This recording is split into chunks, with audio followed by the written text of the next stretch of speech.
Hare Om Shivasya Panthana Santo.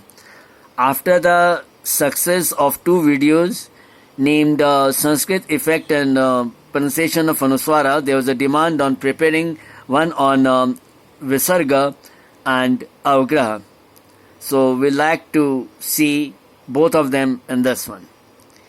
In the case of Visargah sandhi, or say pronunciation of Visargah, one should follow the vocal cord, because sometimes it happens that grammatical rules are not strictly followed. Now the phonetic followers of grammar will say, no, you can't change the words and their pronunciation, you have to say as they are written.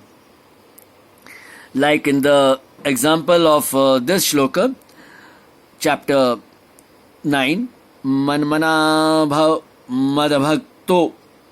Now the second school says madbhakta, because if we say madbhakta, automatically when we say madhyaji, the vocal cord remains more or less normal. But if we say madbhakto madhyaji, to the voice goes upwards, then it has to come down the level of madhyaji. There is a problem. A physical issue is created which is overlooked. Okay? That one has to be very careful about it.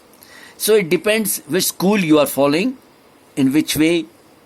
It depends from case to case. But this channel will ask the beginners to have some sympathy with the vocal cord and say manmana bhav madbhakta madhyaji. Now, what about the, say, where the visargas are repeated, like in this one, punah, punah, punah, punah, right? But if it is single, punaha, manaha, like this you have to say. Now, what happens if, say, in the 11th one, the words like Nepal Sangehi, Sahi Vav, Nepal Sangehi. So it will follow the rule like that. In this one, Churni Teruttamangehi. So we should follow this kind of rule. Normally, till here it is okay. But the problem arises when we say the words like madbhakto and madbhakta. Now here if you say Bhishma Drona Sutaputrastathasau Drona, slightly we will touch the Visargah. We won't say Dronaha. No. Under no circumstances. Here like Syu Papayonayaha, we won't say Syuhu and Papayonayaha. No. Wrong. Syu Papayonayaha Bhaktaha Pranashyati. What's the reason? The reason is nothing but the vocal cord. How are we dealing with that? Punar Brahmanaha.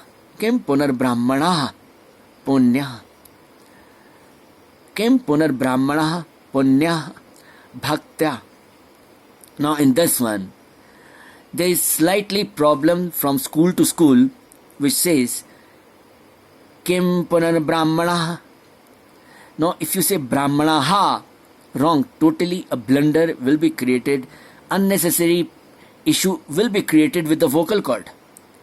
So here it will be Kim Punar Brahmanaha Punyaha, though it is written Punya Bhaktya. So again, from lineage to lineage, the problem is there. Normally, it is better to say Punyaha. Just give a pause. Punyaha. You are not saying Punyaha clearly. Punyaha. Bhakta. So like that, you have to proceed with the Visargah. Well, this channel has tried to take some of the examples regarding the Visargah. Hope it is clear. Now we will see the examples of Avagrah. Now in the matter of Avagrah, the problem arises, say in this, we have Mera Sutta in front of us. One word is Brahma Gata Shri. Now Avagrah means, as we write S in English. Okay. So here it is double S. Now normally in the ancient Sanskrit literature you will find this kind of alphabets. These are known as Avagrah in Sanskrit. It is either 1 or 2 or 3, which depends from case to case. Now in the case of single, one example is there in a playlist named Veda and Upanishad. Bhadranno pavitaya manaha.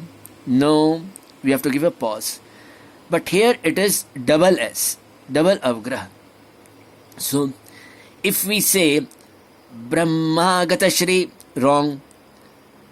So we have to give the pause, and the pause has to be little bit more.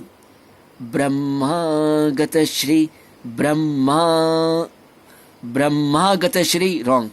Brahma Gata Shri, right. So after some times you will start saying Brahma Gata Shri. Now if one says, no, I have covered both the S, the serious listener will automatically know that I have avoided one S or even both. Brahma Gata Shri, I have avoided.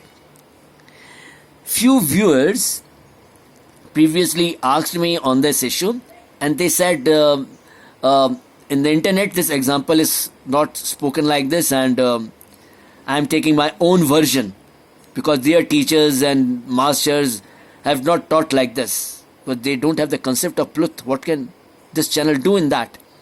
It is not a problem of this channel.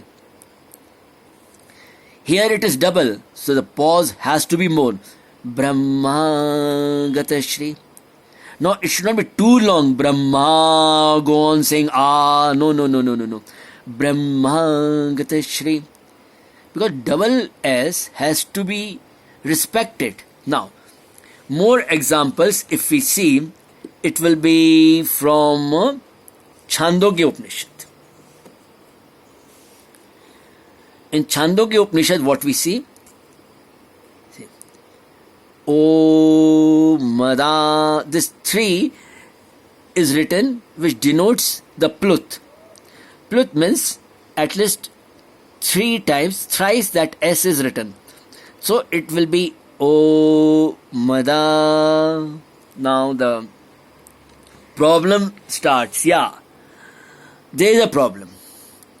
The most, you can say, the available tough example, toughest you can say for the time being, is this one from the Chandogya Upanishad itself. Because Chandogya Upanishad belongs to the Samveda, and this is the best example which we can take, because Samveda is for singing purpose, and for singing you have to maintain the rhythm, flow, and the breathing process, and the vocal cord, and the things like that. So when we use this kind of alphabets and this kind of presentation, we have to be very careful. Now the problem arises with this kind of thing is, there are many shakhas, there are many branches of Samveda which are totally lost. Few are left. And that also you will find differences while saying this thing, while uttering this. Now this kind of extreme example normally is meant for the students of higher level, which have already practiced the lower ones, like Brahma Gata Shri, Yo.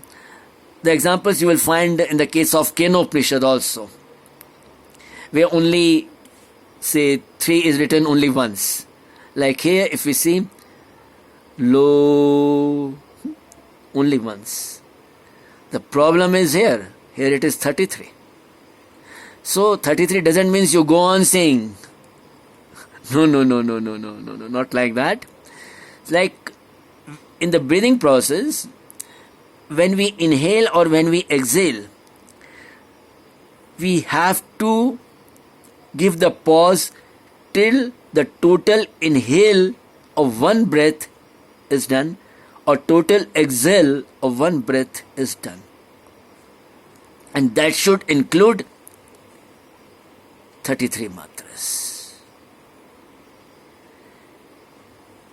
Now, what about these?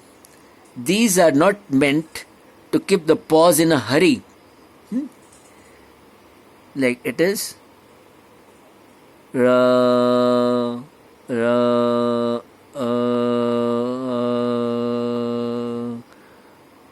Hu, Mun, Ja, Yo. As you just go on, it will be only one matras. Oh. So like this you have to proceed in the case of Avagrah. Now don't be so horrified or terrified because these kind of examples are normally not dealt. Now we are only limited to the words like Brahma Gata Shri, where 2 is there. And in the case of one Avagrah, there are a lot of words in our Sanskrit literature. Either it is Bhagavad Gita or Kena Upanishad or any scripture, you will find at least one. So where one is there, you have to give pause according to that. So that Avagrah is normally in our grammar is taken as H-O-A-V, H-A-Sandhi. Now there's a technical term. This channel is not going to deal with that in this video because it is only related with our chanting purpose. And this kind of chanting is totally done to maintain the quality of our vocal cord. So normal these examples are fit for all of us, for the beginners at least. O Mana Piba Mo. Like the examples you will find Ha Hu Va. So these kind of examples are there. So this is known as Pluth and the rule should be followed according to that. Hope this video is able to throw some light on these two, that is Visargah and Avagrah. Om Shanti Shanti Shanti.